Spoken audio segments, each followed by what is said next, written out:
Hola, ¿qué tal amigos? Mi nombre es Johnny Flores, estudiante de la carrera de Ingeniería Informática, cursante del sexto semestre en la Universidad Nacional Experimental de Guayana, en Venezuela. A continuación les explicaré o les hablaré un poco sobre la gestión de memoria de los sistemas operativos. Específicamente estaré tratando el punto sobre los esquemas de asignación de memoria contigua. Espero les sirva la información. Comenten.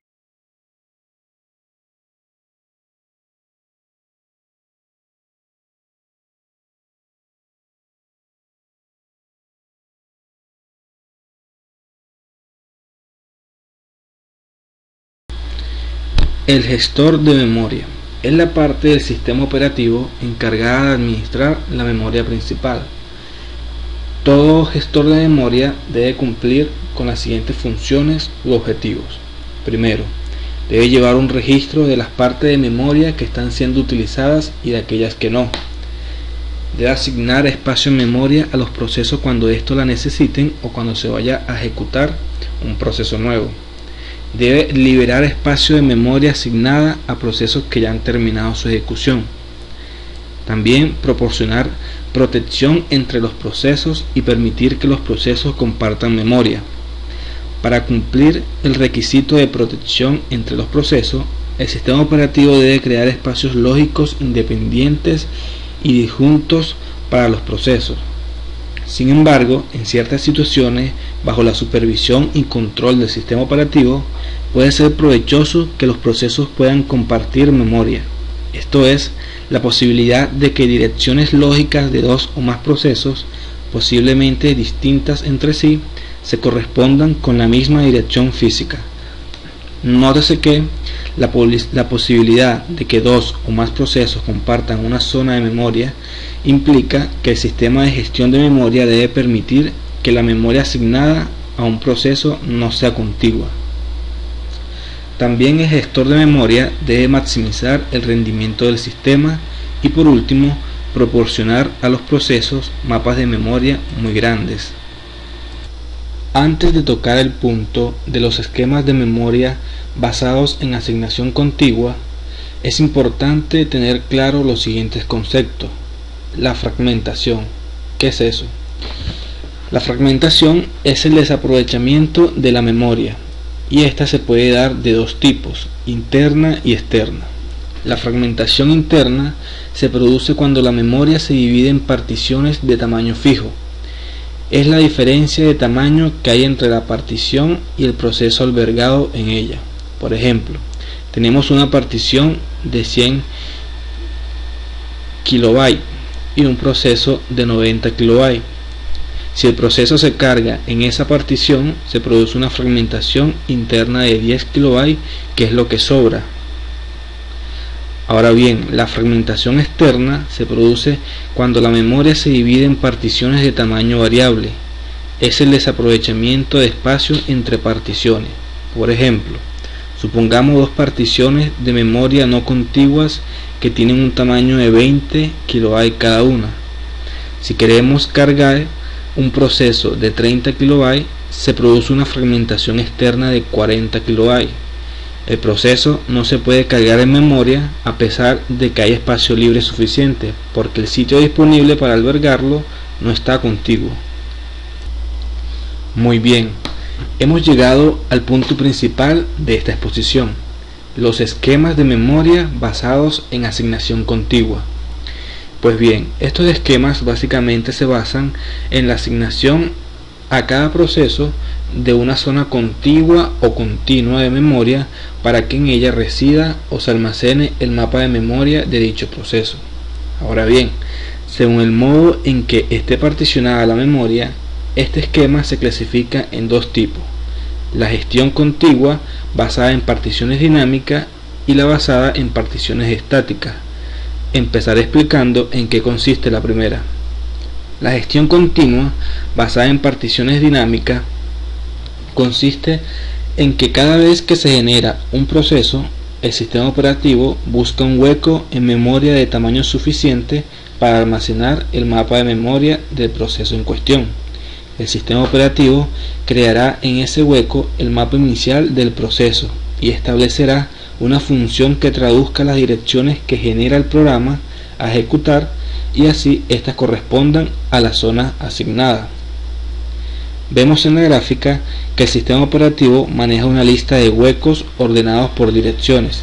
En esta lista, cada nodo almacena una estructura de datos que tiene los siguientes campos: la dirección inicial del hueco de memoria, su tamaño y un puntero al siguiente hueco de memoria. Este esquema de asignación de memoria requiere de un hardware de memoria relativamente simple.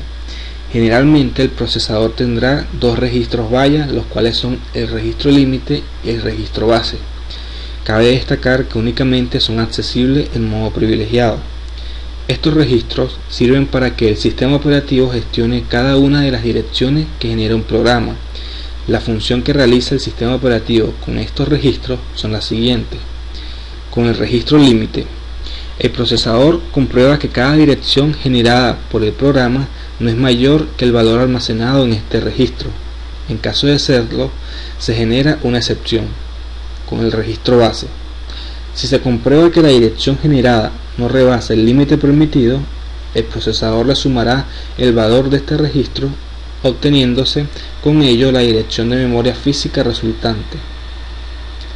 Así, el sistema operativo únicamente tendrá que almacenar en el bloque de control de cada proceso cuáles son los valores que deben tener estos dos registros para dicho proceso.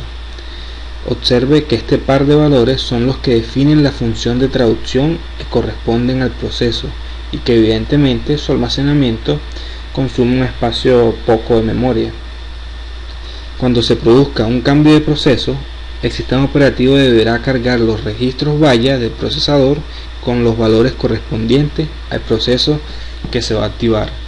Vemos en la lámina una gráfica de la memoria con n procesos, cada uno ubicados en sus respectivas zonas de memoria o mapas de memoria. Vemos también que hay huecos de memoria que son los que tienen franjas, que son las franjas azules. Vamos a realizar la traza de la ejecución del proceso 2. Lo primero que se hace es leer la dirección generada, la dirección de memoria generada por este proceso. Esta se compara con el valor del registro límite, el cual es 4000.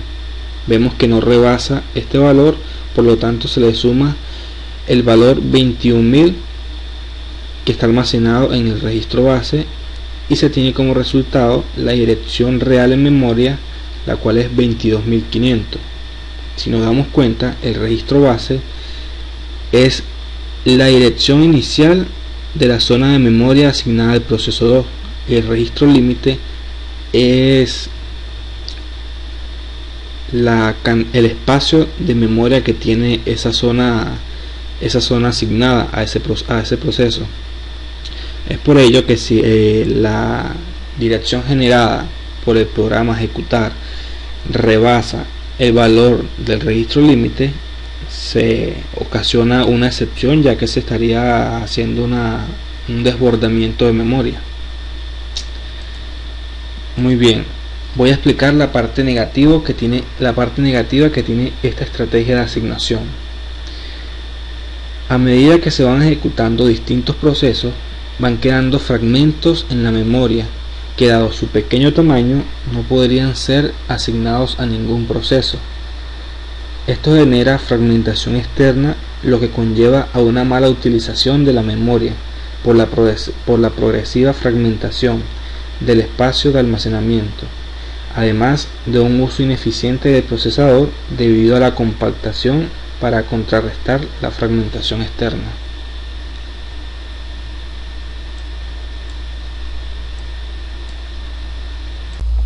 A continuación estudiaremos las políticas de asignación de memoria. Es importante saber que el sistema operativo lleva a cabo unos criterios para decidir qué bloque de memoria le asignará al proceso que se ejecutará a continuación. Estos criterios deben conjugar dos aspectos: un buen aprovechamiento de la memoria y un algoritmo de decisión eficiente. El primer criterio se llama el mejor ajuste. Este consiste en elegir la zona libre más pequeña donde quepa el mapa del proceso. Parece ser la mejor solución. Sin embargo, esto no es así. Por un lado, se generan nuevos espacios libres muy pequeños, y por otro lado, la selección del mejor hueco exige comprobar que cada uno de ellos estén ordenados por tamaños. Ambas soluciones conducen a un algoritmo ineficiente. El segundo criterio se llama el peor ajuste. Este consiste en elegir el hueco más grande. Con ello se pretende que no se generen nuevos huecos pequeños. Sin embargo, sigue siendo necesario recorrer toda la lista de huecos o mantenerla ordenada por tamaño. El tercer criterio se llama el primero que ajuste.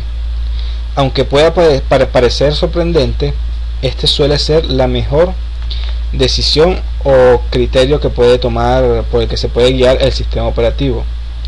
Es muy eficiente, ya que basta con encontrar una zona libre de tamaño suficiente y proporciona un aprovechamiento de la memoria aceptable. El cuarto criterio se llama el algoritmo Buddy y consiste en lo siguiente. Primero, la memoria se asigna desde un gran bloque de memoria que es tamaño potencia de 2. Si el bloque es más del doble de lo grande de lo necesario, se parte en dos. Se selecciona una de las dos mitades y el proceso se repite, comprobando el tamaño otra vez y partiendo si se necesita, hasta que el bloque sea justamente el necesitado. Todos los segmentos de memoria de un tamaño particular son guardados en una lista enlazada ordenada o una estructura de datos en árbol. Cuando se libera un bloque, se compara con su buddy o vecino. Si los dos están libres, son combinados y colocados en la lista de bloques buddy de siguiente mayor tamaño. Cuando un bloque es asignado, el asignador empezará con el bloque grande suficientemente pequeño para evitar romper bloques innecesariamente.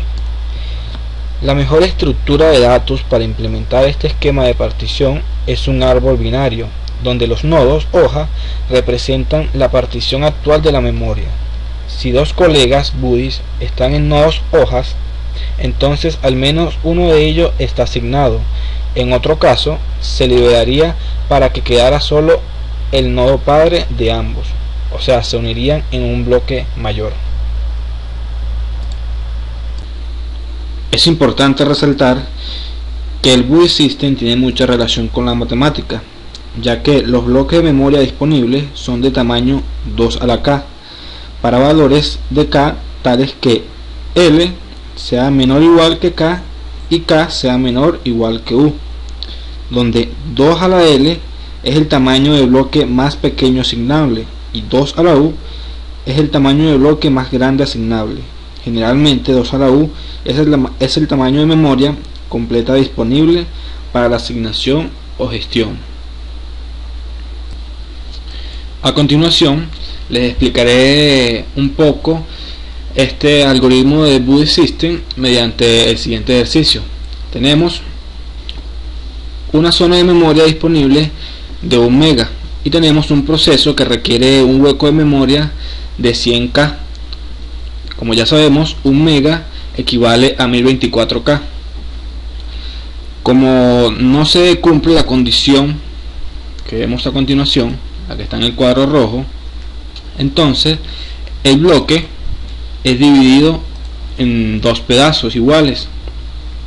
Se vuelve a comparar o a ver si se cumple la condición y vemos que no se cumple, por lo tanto uno de los dos bloques es dividido en dos partes iguales nuevamente y así consecutivamente hasta que vemos que llega a quedar dividido en bloques de 128 KB, en donde es asignado el proceso A. Vemos que ahora hay un proceso B que requiere 240K y este se incorpora en el hueco de memoria que tiene 256K. Esto quiere decir que el bloque no es más del doble de grande de memoria, que es tamaño potencia de 2. A continuación estudiaremos qué valoración tiene el esquema de asignación de memoria contigua según los siguientes criterios. El primero, espacios lógicos independientes. Los registros valla realizan la reubicación del mapa de memoria del proceso a la zona asignada. Esto permite que que cada proceso tenga un espacio de memoria independiente. Protección. El uso del registro límite asegura que un proceso no puede acceder a la memoria de otros procesos o del sistema operativo, creándose por lo tanto espacios disjuntos. Compartir memoria. Como se comentó al principio, la asignación contigua impide siempre la posibilidad de que los procesos compartan memoria. Por lo tanto, este criterio nunca se cumple. Soporte de las regiones del proceso. Con esta estrategia de asignación de memoria, no es posible controlar si son correctos los accesos que genera el programa a las distintas regiones de su mapa, ya que por intentar realizar una operación no permitida, por ejemplo, escribir en la región de código, o por ejemplo acceder a una zona no asignada actualmente, lo que llamamos hueco.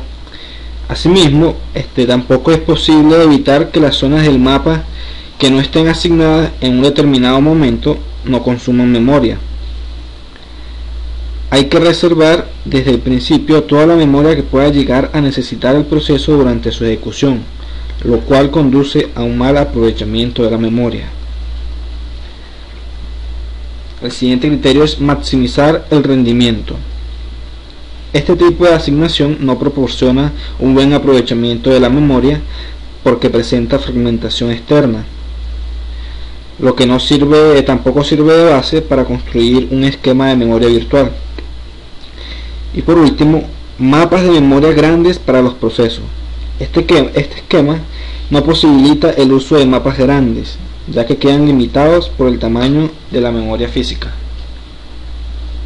Les voy a hablar un poco sobre las operaciones que este esquema permite realizar sobre las regiones del mapa de memoria de un proceso. Cuando se crea un proceso, se le otorga una zona de memoria de tamaño fijo que quedará asignada a ese proceso hasta que éste termine. El tamaño de esta región deberá ser lo suficiente para albergar las regiones iniciales del proceso y un hueco que permita que las regiones puedan crecer y que se incluyan nuevas regiones, por ejemplo, bibliotecas dinámicas. Dado que el tamaño de la zona asignada al proceso no va a cambiar durante su ejecución, es importante establecer un tamaño adecuado para el hueco. Si es demasiado pequeño, puede agotarse el espacio durante la ejecución del proceso debido al crecimiento de una región o a la inclusión de una nueva región. Si es demasiado grande, se produce un desperdicio de memoria, ya que la memoria asociada al hueco no podrá aprovecharse mientras dure la ejecución del programa. Cuando se crea una región, ya sea en el mapa inicial o posteriormente, se le da una parte del espacio asignado al proceso actualizando la tabla de regiones adecuadamente. En este espacio se carga el contenido inicial de la región, de un archivo o con ceros. Cuando se elimina una región, ¿qué pasa? Pues se libera su espacio quedando disponible para otras regiones. Al terminar el proceso se liberan todas sus regiones, liberando todo el espacio del mapa para que se pueda usar para crear otros procesos. El cambio de tamaño de una región implica la asignación o liberación de la zona afectada. En el caso de un aumento, antes se comprueba que hay espacio libre contiguo a la región sin producirse un solapamiento con otra región. Esta comprobación se puede realizar cuando la región crece por una solicitud del programa. Sin embargo, no se puede llevar a cabo en el caso de una expansión de pila, ya que ésta se realiza sin intervención del sistema operativo, por lo que la pila puede desbordarse y afectar a otra región. Por último, es importante tener claro que la operación de duplicar una región implica crear una región nueva y copiar el contenido a la región original. Este esquema no permite optimizar esta operación necesaria para implementar el servicio fork de POSIX. Muy bien, ahora estudiaremos La gestión de memoria contigua basada en particiones estáticas. El particionamiento estático se realiza durante el proceso de generación del sistema, estableciendo el número de particiones fijas y el tamaño de cada una de ellas, teniendo en cuenta la capacidad de la memoria física disponible, además del grado de multiprogramación deseado y del tamaño típico de los procesos más frecuentemente utilizados en la instalación. Esto tendrá que realizarse en función de las estadísticas recogidas durante el funcionamiento real del sistema. Un ejemplo de una memoria particionada estáticamente es la que vemos en la figura. De las 6 particiones en que está dividida la memoria, una de ellas se supone que está ocupada por el sistema operativo, otras 3 por procesos de usuario y las 2 particiones restantes están libres y disponibles para la asignación. Una vez que las particiones están definidas, el sistema operativo necesita guardar información de su estado, tal como si la partición está libre o bien si está asignada, para posteriormente utilizar esta información en el momento de la asignación. El estado actual y los atributos de las particiones están recopiladas en una estructura de datos denominada Tabla de Descripción de Particiones, PDT. Tal como se indica en la figura, esta tabla alberga cada partición y su dirección de comienzo, su tamaño y su estado. Cuando una partición estática es usada, en la PDT solo varía el campo correspondiente al estado, ya que los restantes campos son estáticos y contienen los valores establecidos en el momento de la definición de las particiones. Cuando un proceso va a ser creado o activado, el sistema operativo intenta asignarle una partición de memoria libre de tamaño suficiente, consultando las entradas en la PDT. Si la encuentra, el campo correspondiente a la entrada seleccionada es marcado como asignado y el proceso imagen es cargado en la partición correspondiente.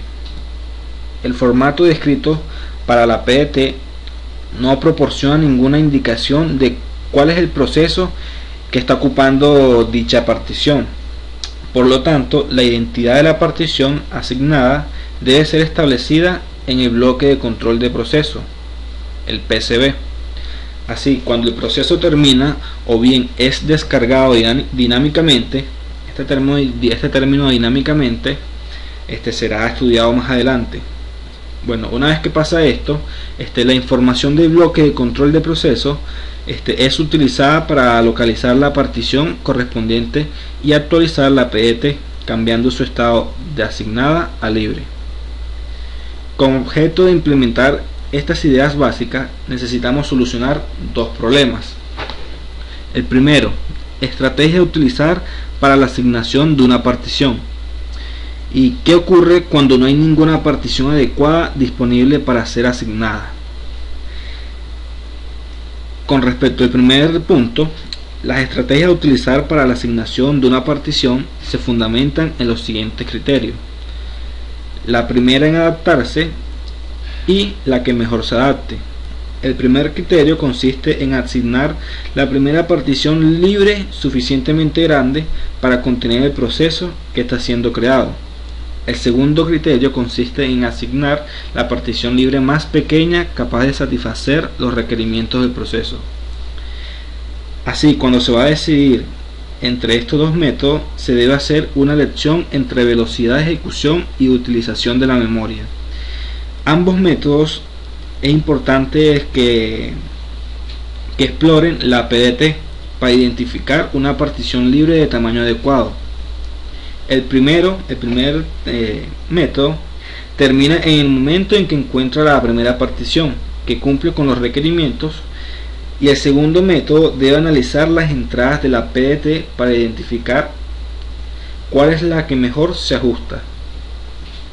El resultado que se obtiene de todo esto es, para el primer método, este obtiene mayor rapidez, y para el segundo método, consigue una mejor utilización de la memoria.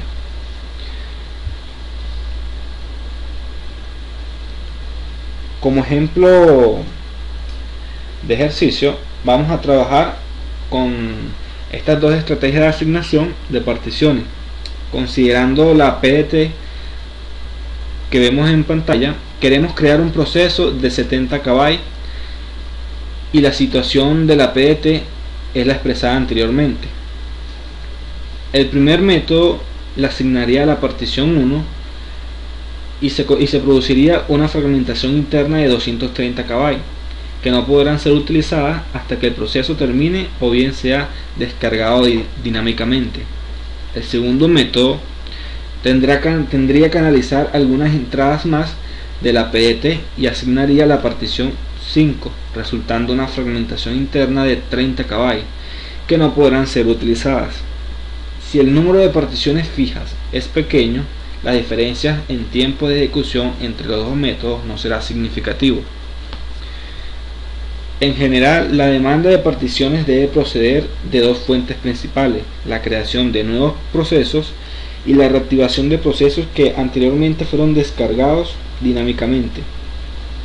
El módulo de gestión de memoria intenta satisfacer estas peticiones con la reserva de particiones libres. Sin embargo, hay ciertas situaciones en las que el gestor no puede hacerlo así, y las situaciones son las siguientes.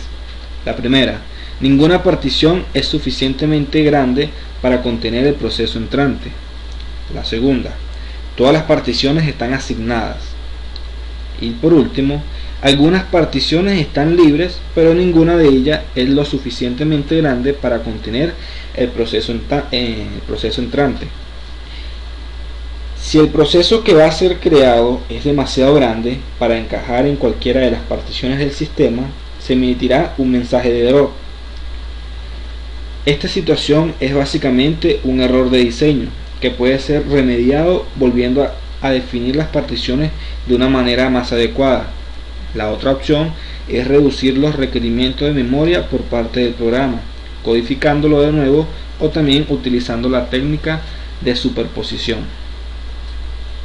El caso de que todas las particiones están asignadas se puede resolver aplazando la carga del proceso hasta que una partición adecuada le pueda ser asignada. Una alternativa podría ser forzar a un proceso residente en memoria a abandonarla para dejar disponible una partición suficientemente grande para almacenar el proceso. Ambos, aplazamiento y descarga dinámica, son también aplicables para resolver el tercer caso, donde hay particiones libres pero son inadecuadas. Si se opta por el aplazamiento, el rendimiento en cuanto a la utilización de la memoria sería alto. Si el sistema operativo continúa asignando particiones a otros procesos que están en cola de espera y cuyos requerimientos de memoria son menores. Sin embargo, haciendo uso de esto, se puede violar el orden de activación de proceso propuesto por el algoritmo de planificación y posteriormente puede afectar el funcionamiento del sistema. Las situaciones descritas ilustran la estrecha relación e interacción entre la gestión de memoria y la planificación de los procesos por parte del sistema operativo. En estos sistemas con particionamiento estático de la memoria, el número de particiones establece el límite mayor de procesos residentes en memoria y por lo tanto el grado de multiprogramación. Dentro del límite, la utilización de la CPU puede ser mejorada incrementando la proporción entre procesos disponibles y residentes. Esto puede ser llevado a cabo retirando de la memoria los procesos bloqueados temporalmente cuando existan procesos listos para ser cargados en las particiones ocupadas por aquellos. Un proceso retirado es normalmente guardado en el almacenamiento secundario hasta que todos los recursos que necesita para su ejecución, excepto la memoria y la CPU, puedan serles asignados. Y aquí viene el término llamado descarga dinámica. Este consiste en retirar de la memoria los procesos que están bloqueados y su subsiguiente regreso, cuando los recursos que necesite para su ejecución, a excepción de la memoria y la CPU, estén disponibles. Él manda de memoria secundaria a la memoria real este proceso nuevamente. La descarga dinámica se utiliza para implementar la multiprogramación en sistemas con una memoria restrictiva. También puede ser provechosa para mejorar la utilización de la CPU en entornos de memoria particionada, incrementando así la proporción entre los procesos preparados y residentes. Cuando el planificador decide admitir un nuevo proceso para el cual no se ha podido encontrar una partición adecuada, se produce la descarga dinámica de uno de los procesos bloqueados, que ocupe una partición suficientemente grande para satisfacer las necesidades del proceso entrante. Para realizar la elección del proceso que abandonará la memoria y pasará al almacenamiento secundario, se tendrá en cuenta, además de la capacidad de la partición, la prioridad del proceso, que son recursos de lo que están esperando, ya que si el recurso que le mantiene en espera es un recurso lento, existe una cierta probabilidad de que este proceso esté suspendido durante un periodo de tiempo muy largo. Otra consideración que se debe tener en cuenta en la elección del proceso que abandonará la memoria será el tiempo que lleva ese proceso en la memoria, con el objetivo de evitar la retirada de la memoria de un proceso inmediatamente después de su admisión. Un proceso está típicamente preparado para la ejecución y sometido al sistema operativo en forma de archivo, que contiene un programa en formato ejecutable y los datos relacionados con él, además de la pila necesaria para guardar las direcciones de las llamadas y regresos a los distintos procedimientos que componen el programa. Este proceso puede también contener atributos del proceso tales como prioridad, requerimiento de memoria, etc., que figuran en el bloque de control del espacio denominado proceso imagen.